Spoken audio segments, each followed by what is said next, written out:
Monsternado was released in 2023. This is directed by Tyler James. It's written by Derek Miller. And it's an interesting enough story. I think it works well enough. I have to say, there are a lot of good things about this. The acting is very good. The location works really well. And what we get to see of the creatures, I quite like. This is about a tornado that brings in a whole host of creatures, and what we see is not too bad, but I definitely would have liked to have seen more of them. And this is actually set in a hotel with a group of characters who are trying to, well, save themselves, basically.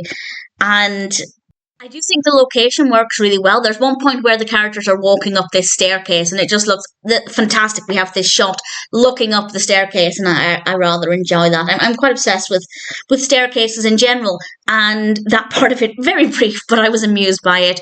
The characters, because we're in a hotel, we have a lot of different personalities. I think that worked really well. I think the setting is definitely the aspect of this that worked the best for me. They have a lot of ground to play with, even though they are confined into, quite a small space, all things considered. I think they made really good use of the space. I did get the sense that the characters were very scared, that they were very fearful for what was going on outside.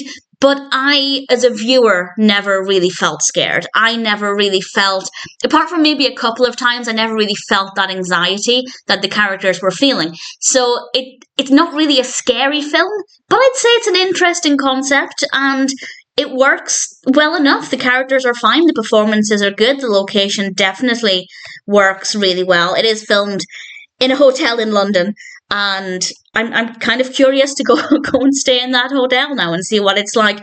It's a decent film.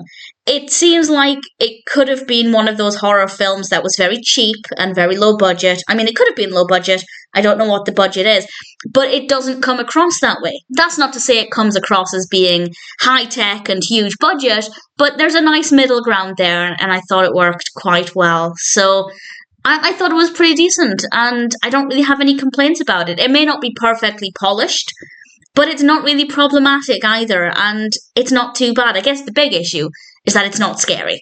But other than that, I thought Monsternado was quite a decent experience, and I didn't mind it. If you're looking for a film that doesn't require a great deal of concentration either, it's not full of twists and turns and things. That's not to say there aren't road bumps or anything that the characters have to resolve, but it's not the most intricate narrative. There are not too many things going on, and honestly, I like that. I don't mind a horror film where there's a lot to unpack, but I do like it when they don't overcomplicate things, and that's certainly not a problem here. I liked it. I thought Monsternado was not too bad. If it sounds like it might appeal to you, if you're curious to see what it's like, then by all means check it out. I didn't mind it.